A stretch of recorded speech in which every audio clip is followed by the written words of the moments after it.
Great. Thank you, thank you. Good morning, and welcome to the First Unitarian Church, and welcome to the start of a new church year. Summer Forum concluded last Sunday with a knockout presentation by the city's two mayoral candidates. And I believe that everyone left the service a little less sure for whom they will be voting, but more confident than ever that the next mayor will be the perfect leader for this city. Our gratitude runs deep to Tim and Kathy Chambliss, not only for organizing last Sunday's service, but for the whole Summer Forum series, which once again provided our members and friends and the wider community with a strong sense of what we value in this church. Tim and Kathy, thank you so very, very much.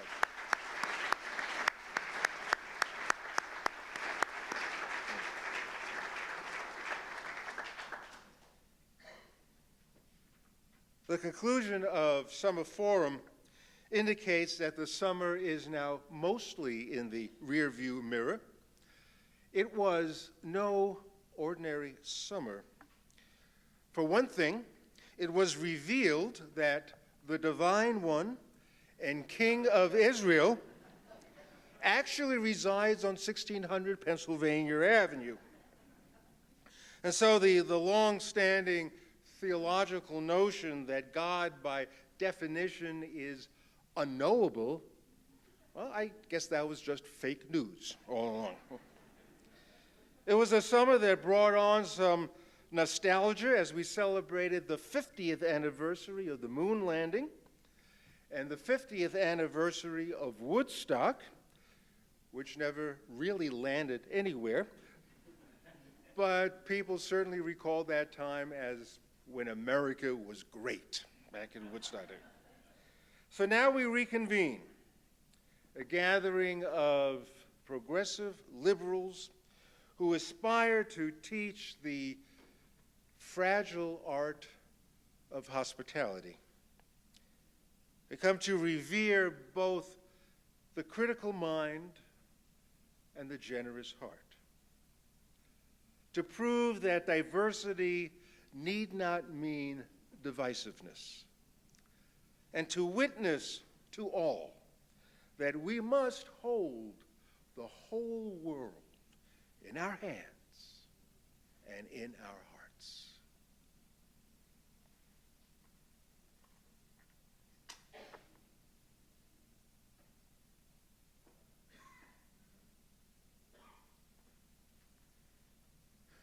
Symbol of light and of knowledge, symbol of warmth and freedom. We light this chalice as a symbol of our faith. Here we gather to celebrate hope and the infinite possibilities of love. Can we open our service this morning, turning our hymn books, please, to something I hope we remember, hymn number 21, For the Beauty of the Earth.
And those who come really late sit up here. So.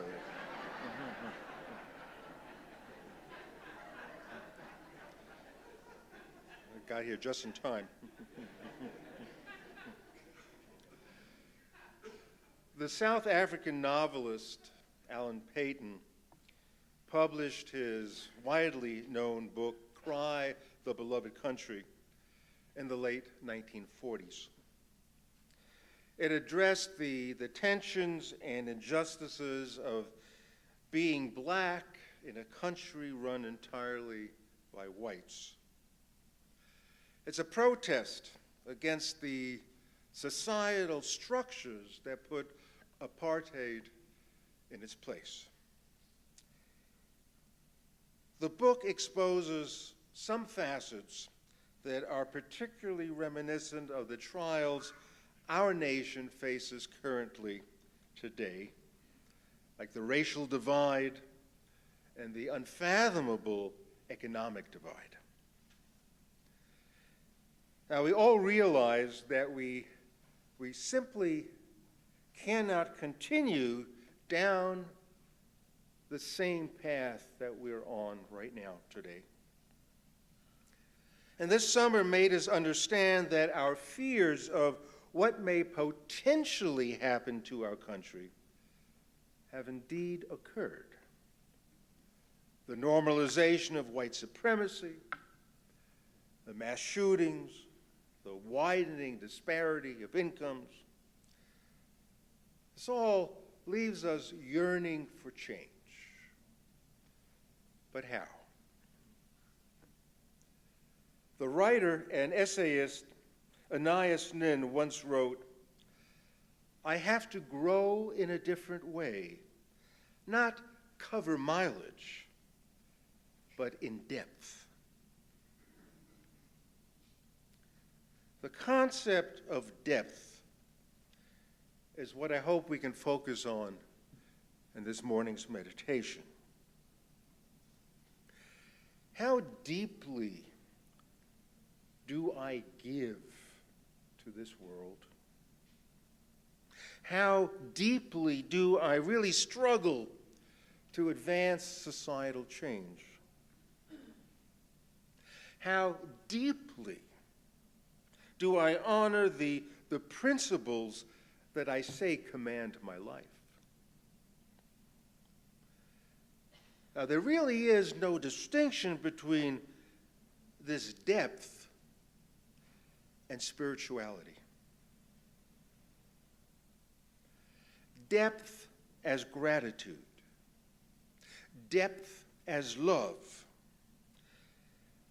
depth as forgiveness, depth as courage, depth as wonder,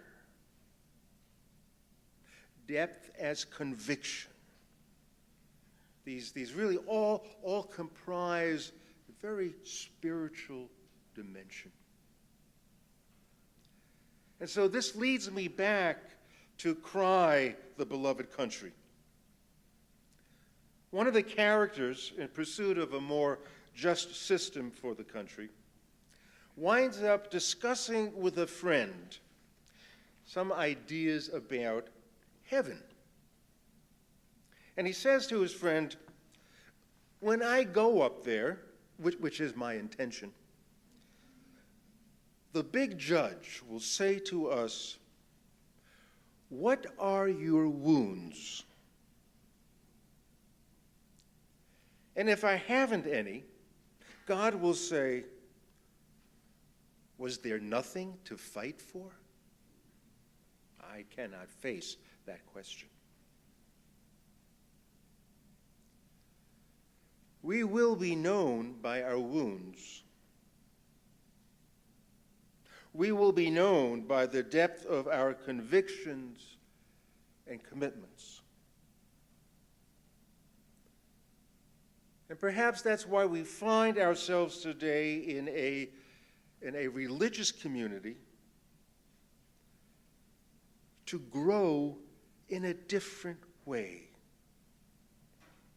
to be impacted by that which is spiritual, That is to say, to grow in depth, to love deeply, to honor the principles deeply,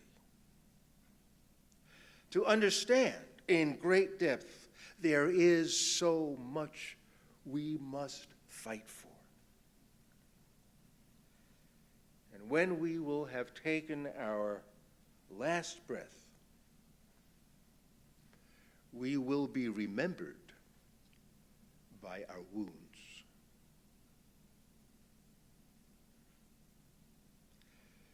Amen.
Before we actually get to the reading, I just kind of want to set the table first, so to speak.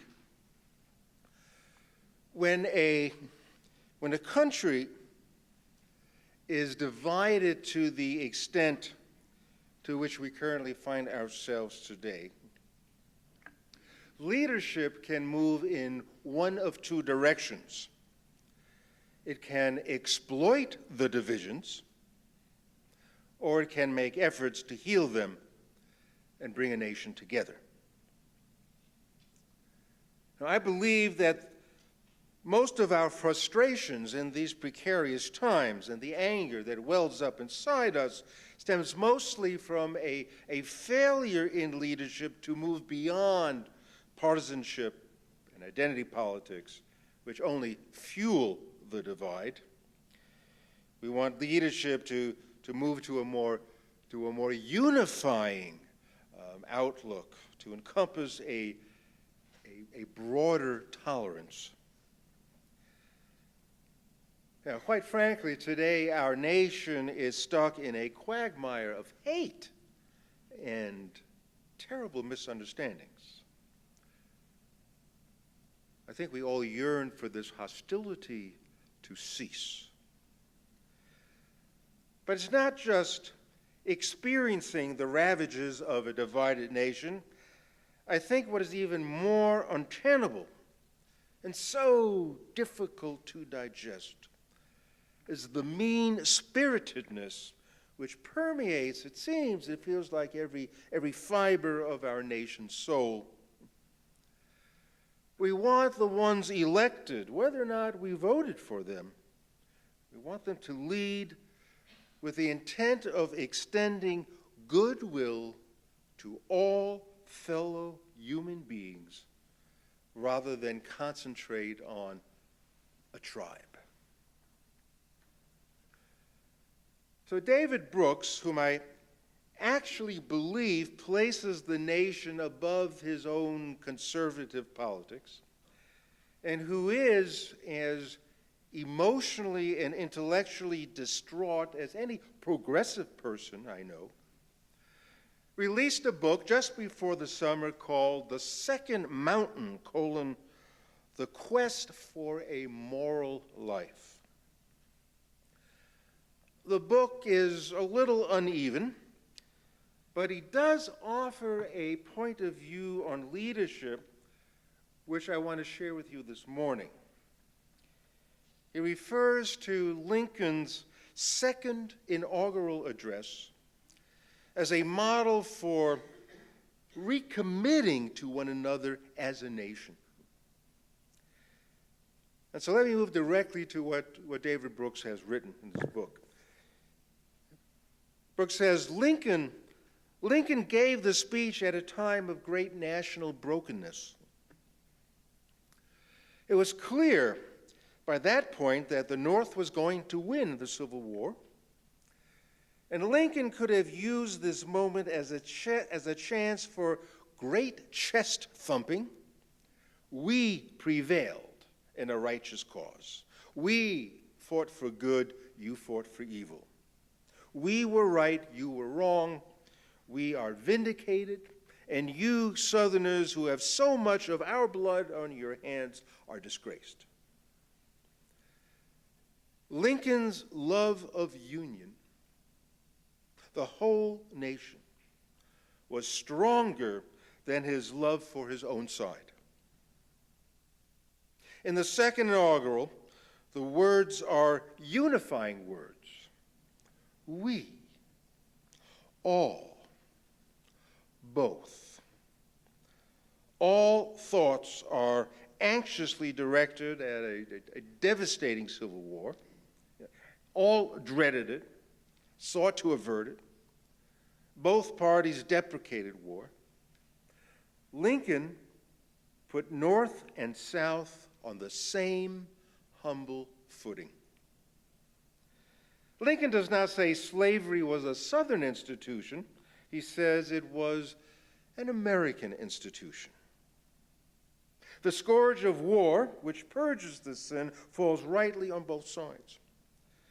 Lincoln puts all of us in the same category of culpability and fallenness.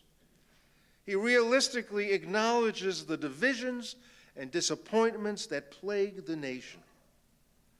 But he does not accept the inevitability of a house divided and calls for a radical turning of the heart, and I quote, with malice towards none, with charity for all. So Brooks concludes, nations will always come across differences and disagreements, but that's not what destroys them. It's the way some leaders turn disagreement into a quest for superiority. I'm good, you're contemptible. Some leaders like to quickly declare their own moral superiority. Marshall McLuhan was harsh but not wrong when he observed long ago, moral indignation is a technique used to endow the idiot with dignity.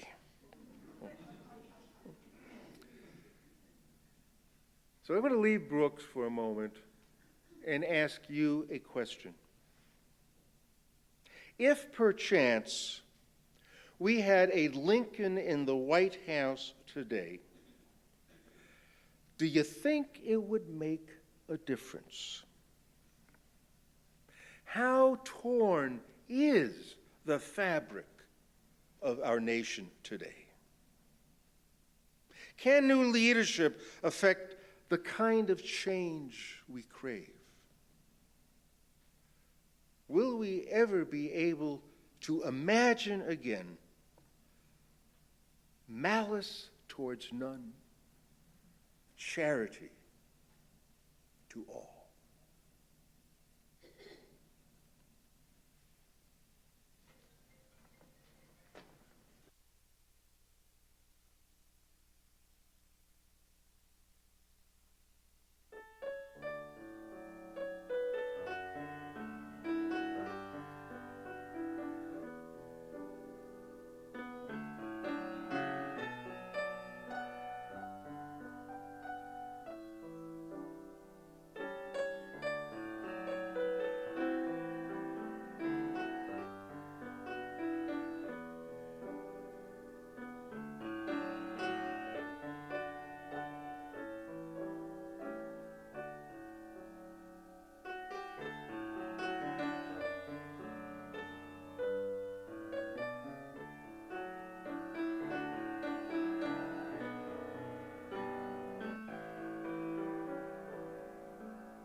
If you take a look at your order of service, you will notice, and I hope you help me welcome our new music director, David Owens-Lupu. David, Adrian, congratulations.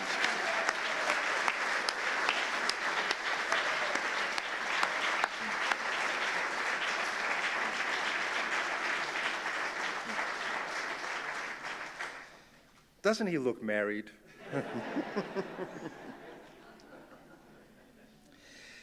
Please take a moment to take a look at all the announcements in our order of service. I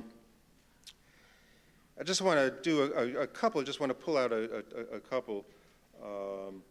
One is, speaking of David, the choir, the chancel choir will resume again with rehearsals this Wednesday at 7:30. And if you're sort of flirting with the idea of becoming a member of the choir, seize that moment. Don't even think about it. Just appear, right? That's all you got. Just got to be present. Just appear, 7:30, right here, Wednesday, and every subsequent Wednesday for the rest of your life. It's that easy. You'll notice in the order of service, we have paid a lot of attention and some background to our sanctuary program. What I want to highlight is that, I'm surprised not everybody is aware of this, and maybe I and the people on the sanctuary committee and the standing committee, et cetera, are perhaps just so close to it. But quite some time ago, not a long time ago, probably a month or so ago, maybe 6 weeks ago, ICE had find everybody who is in sanctuary and those who are undocumented and have been given orders to leave the country. They have fined them $799 per day that they are still in this country. And so Vicki opens up her mail one day, and there was a bill for $453,000. And so, you know, we spoke with the same attorney who is representing her at the 10th Circuit Court of Appeals, and she has agreed to defend her on this ridiculous fine. And I thought, well, you know, we could ask somebody to donate $453,000, or we can just go through the legal system and help a lot of other people in the process. And so we need your help for Vicki's Defense Fund. I just want you to know what it is going towards, and that is going to a lawyer who has been working with us for quite some time, with whom we have tremendous confidence. She's also a professor of law at Memphis University, and she is from Memphis, but feels very, very close. We've been in a tremendous contact with each other. So if you're so moved, we have a sanctuary table in Elliott Hall, and after the service, kind of wander by and give it a good think and kindly make a donation to the Defense Fund. If you have a checkbook, just First Unitarian Church, memo, Vicki's Defense Fund, the Defense Fund, whatever. That would be greatly, greatly appreciated. I want to close the announcements on a sad note, but one that also points out to what this community is all about. We go through struggles in social justice, and we certainly go through great periods of celebration and joy. But there's also another kind of celebration that calls upon us as a congregation, and that is when death comes to a person and the family is so affected. And it's been a difficult summer, and they're just some of the names in the announcements. And let me give you just a little bit of an update so you understand where we are in terms of memorial services. First this summer, Pete Peterson passed away. We had a service for him. It was a beautiful service. Right outside, really in our patio area. It was very lovely, and dear friends of his came. He's a guitarist, a musician, and they came and they played, and we told stories. It was a very comfortable gathering. Marion Nelson passed away this summer, and we've already had a service for her in this church. Julie Swanner, I think many of you realize that Julie Swanner died very unexpectedly this summer. Far too premature. She lay down for a nap and did not get up. But she was too young. So we're not exactly sure when there will be a service. It will not be here. There will be a service probably in March at Cucina's. That was her favorite hangout. And so I'll let you know when it's time for us to show up at Cucina's, which is not a tough assignment at all. Rollins Young passed away this summer, and I'm meeting with the family tomorrow. A time for this memorial service has not been established. And many of us may deeply remember Patricia Renzetti, who was a member of our church for many years, moved to Denver. She's back here now because her mom passed away this summer, and we're going to be planning a memorial service for her. And we'll let you know when that will be. So it was a difficult summer, but also a reminder that, yeah, as a community, we hang together. And the good times and the hard times. The offering will now gratefully be received, a chance to greet one another and bid each other welcome back to church.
I usually begin a new church year by briefly paying homage to a small coastal town called Bolinas, just an hour north of San Francisco.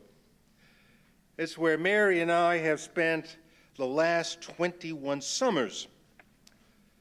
The quaint town of Bolinas wears its radical politics on its sleeve, or on posters outside some of its shops.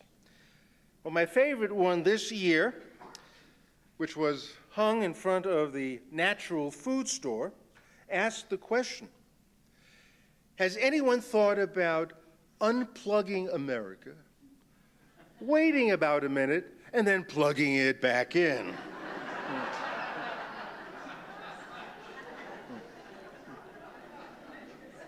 You know, Bolinas has been trying to reboot America for the past 50 years, ever since there was an oil spill and a wave of hippies descended upon the town in order to clean it up. And so when these good citizens from the drug culture of yesteryear suddenly realized there was more of them than townspeople, they stayed in Bolinas and began to run things. And there are still, all the VW buses and converted school buses that will testify to this aging but wonderful group of people. Back in the day, some big names took up residence in Bolinas. Gracie Slick and the Jefferson Airplane once lived just down the road from where Mary and I hang out. And old beat poets inhabited Bolinas, like Ferrell Getty, Richard Brautigan. And the town still moves to a different beat than the rest of the country. Bolinas always served as a kind of laboratory for democratic socialists, long before Bernie ever introduced that term. The town merchants and the people really take care of those in need without any fuss. It's done simply because it's the right thing to do. But of course, change is always inevitable over time, including now the fact that new people have moved into Bolinas. The actress Frances McDermott and her husband Joel Cohn live just up the hill from us. She, by the way, is just as crusty in real life as she is in her films. Susie Tompkins has moved to Bolinas. She owned Esprit clothing line and North Face, and is one of the wealthiest donors ever to bless the Democratic Party. So I guess as far as interlopers go, it could be worse. And the town itself is kind of showing signs of moving in a new direction. Smiley's, the town's headquarters for anything that is important, is the oldest tavern in California, still in operation. And Smiley's now, wow, it was a shock to us, is building a new addition. I don't know how that goes. And now Bolinas even boasts a wine bar. something atypical of the town's character. But a glass of wine with fresh oysters on a tray of ice does have its allure, even for aging hippies. They seem to be able to get into that.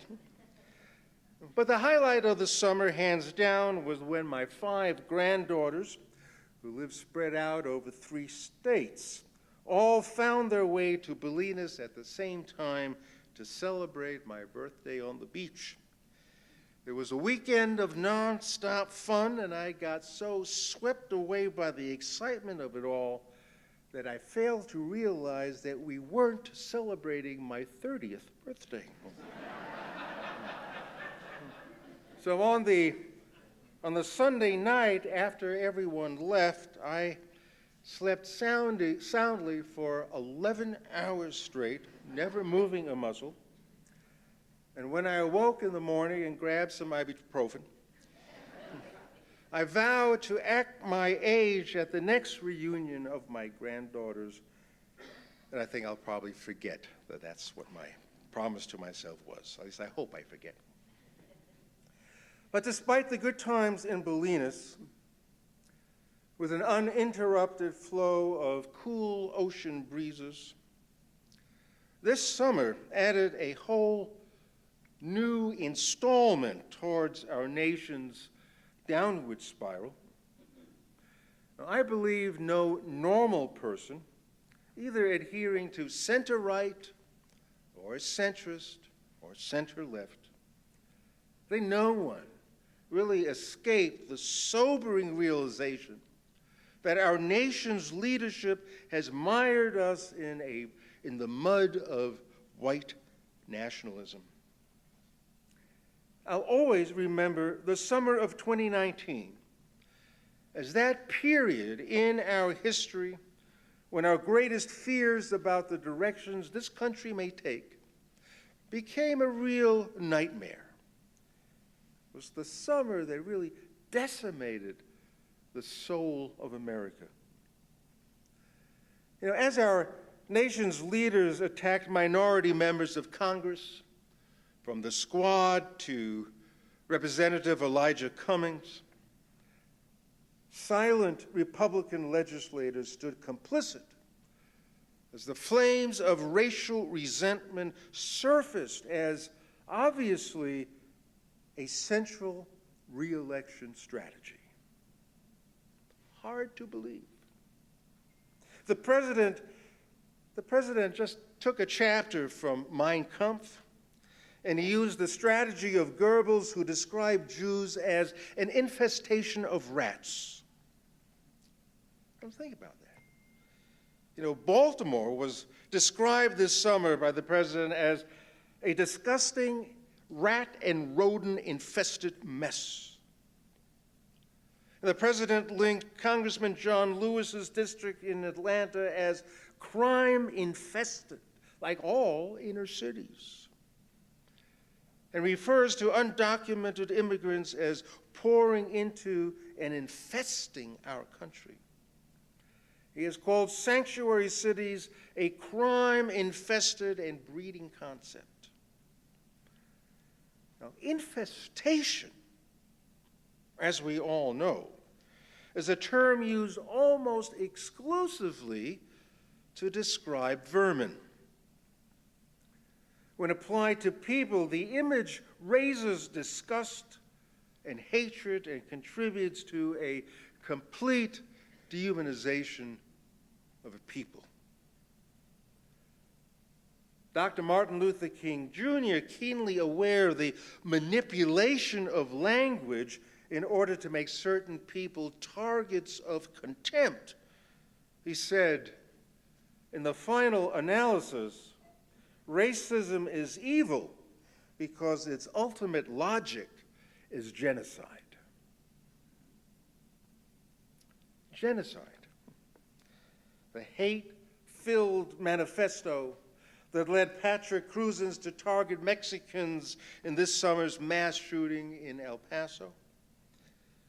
It was loaded with countless references to infestation He relied completely on the president's rhetoric and the logical conclusion to that description of people as vermin. Of course, one exterminates them, of course.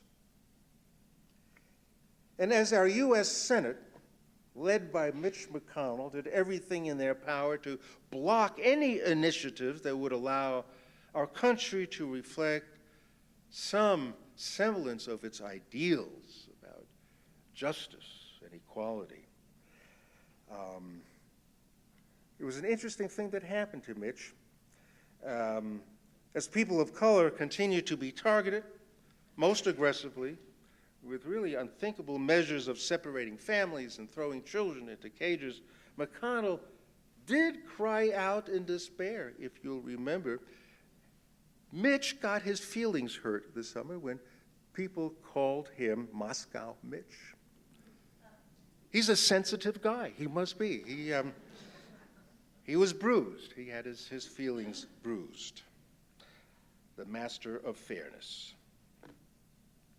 This summer, the North Pole caught on fire. Alaska flooded. Greenland melted, which I guess makes it a desirable real estate investment. Siberia has warmed to the point that it may become a resort. So much of Siberia's permafrost has dissipated that just a few weeks ago, the remnants of a 32,000-year-old wolf's head buried deep in the permafrost got exposed. But the truth about global warming, which some are now more accurately calling global heating, the truth is that we're all addicts of fossil fuels and prefer living in a state of denial. Our leaders commit violent crimes against the earth, against life itself, like all addicts, because they're hooked on it. Now, the list of exploding evils revealed this summer is endless, but I'm going to stop naming them before this sounds too much like a Unitarian sermon wrapped in gloom, like a typical Unitarian sermon. So I want to move in a different direction, inspired by Kurt Vonnegut, who perfectly captures our desperate situation in a world falling apart. And he actually motivates us, I believe, to adopt bolder imaginations. This is what he wrote. There is no reason good can't triumph over evil if only angels will get organized along the lines of the mafia. So there's no reason good can't triumph over evil if only angels can get organized along the lines of the mafia. Well, this could be interpreted as praise for the mafia, their ability to get things done, or as criticism of good people failing to make critical changes. Regardless, there's a strong reproach of angels failing to get focused and learning to work effectively. There is no intelligent reason why good can't triumph over evil, which is basically at the very heart of our theology. If only angels could get organized. And that, of course, points to the need for us to walk the talk and rise up from complacency to meet evil head on. Another word for this is activism, to work with the same single-minded purpose as the mafia. Why can't we? If I can get personal for just a moment, the Jewish side of my father's family in Germany had great faith in the German culture and tradition. They loved Germany. They were proud to be Germans. Nevertheless, hearing the Führer talk about Jews as an invasion of vermin, this set off an alarm inside them.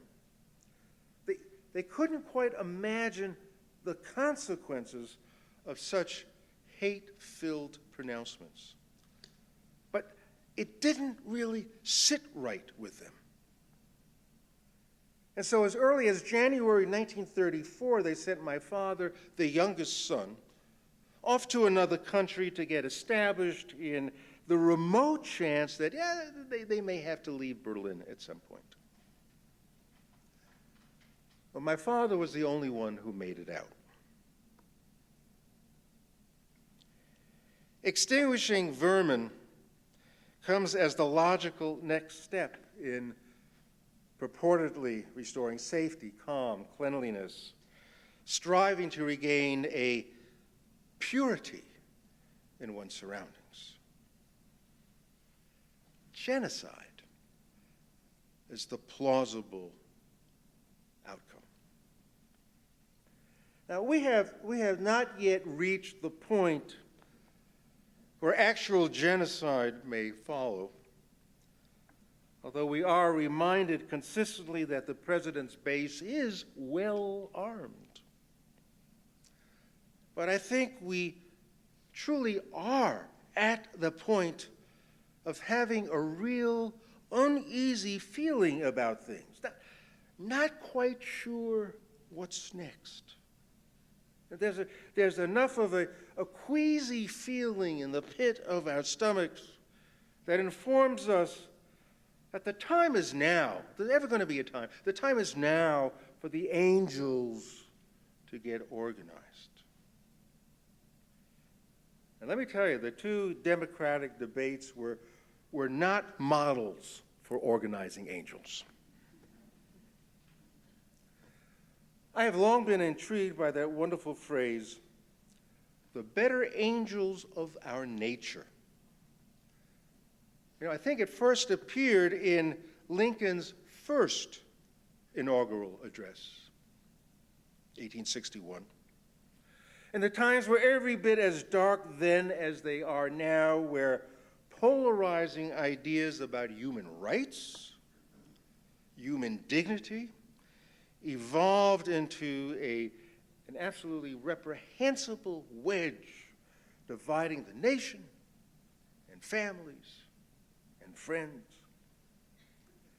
Antipathy towards the other side had reached such a highly disproportionate level that bloodshed really remained the only alternative.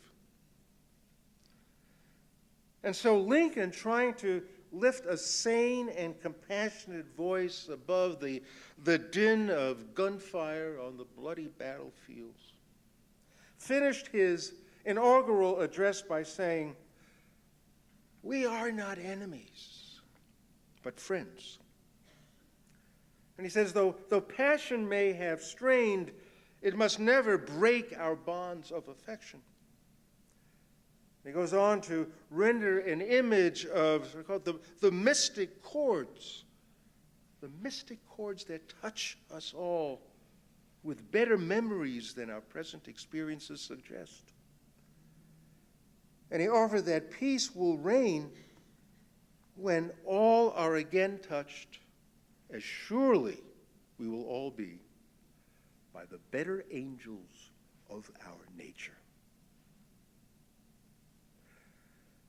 So this phrase implies that under certain conditions, we must go beyond that which comes easy. Our better angels dig more deeply into who we are and motivate us to evolve more fully, become enlightened souls who have genuine concern for those unlike ourselves. We're not enemies, but friends. This will not come easily. For some, it will not come at all.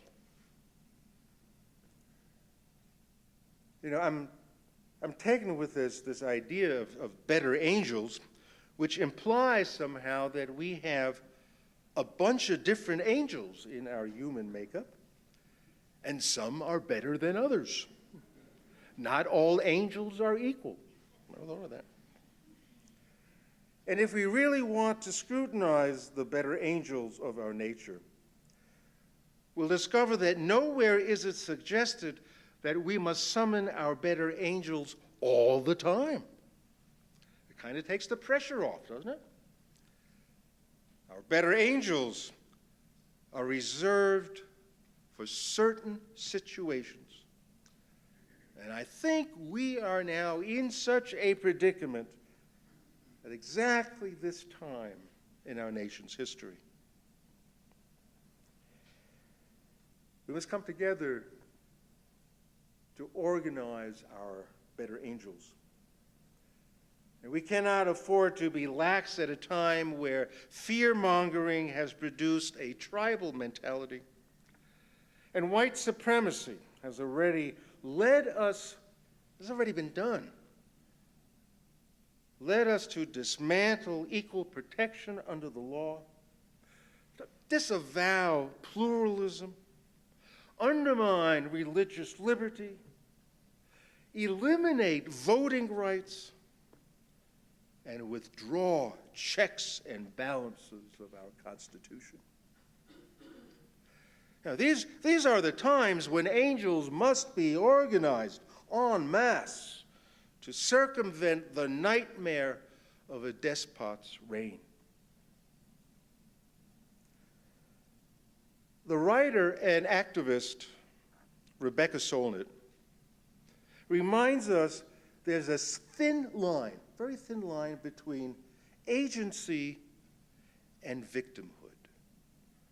Just imagine this line between agency and victimhood. How many of us are walking that thin line? You know, in my days of deep despair, I feel victimized by that narcissist in the White House, his language of hate and division, his absurd appointments to cabinet positions and judgeships, his unapologetic treason of America's democratic principles makes me actually want to run away to the northern perimeter of Canada. Get me out of here. But I have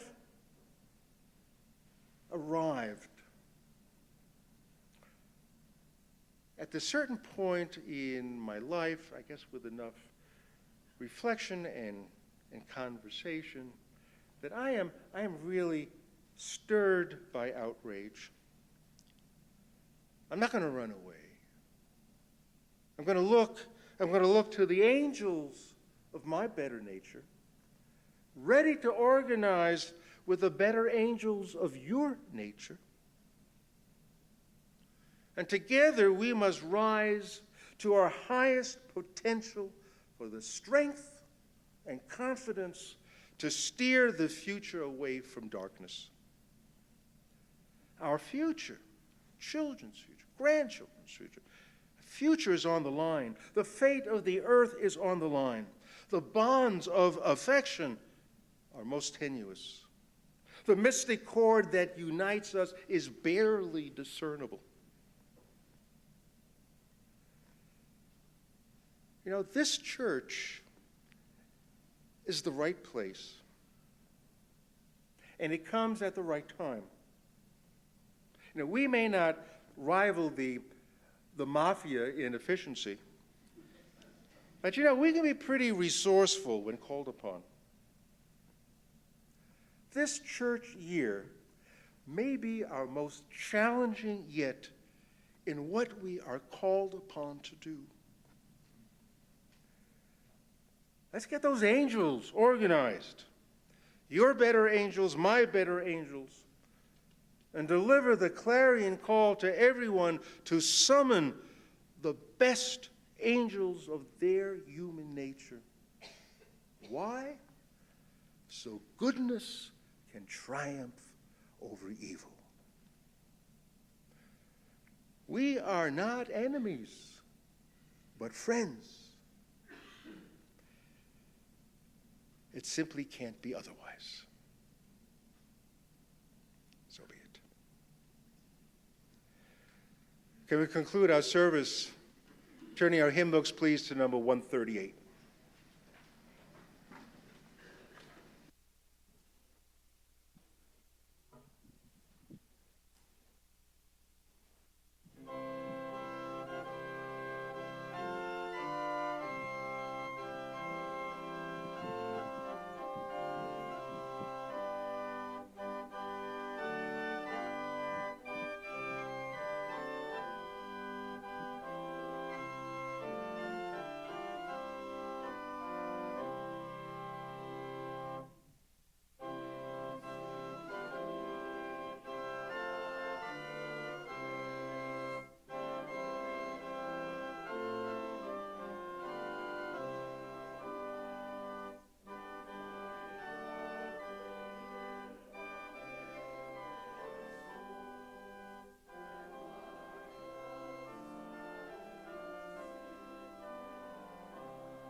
I'm going to ask you please to be seated. And as I extinguish the chalice, I want to remind us that white supremacy did not just suddenly visit our country in the 2016 election. It's always been around, sometimes overtly, sometimes covertly. In late August, in the year 1619, the first slave ship landed in Virginia with 20-some people from Africa to be cast into slavery. The cruelty of slavery transcends, I think, everyone's imagination, comprehension. But we note that it had its beginnings on our shores 400 years ago.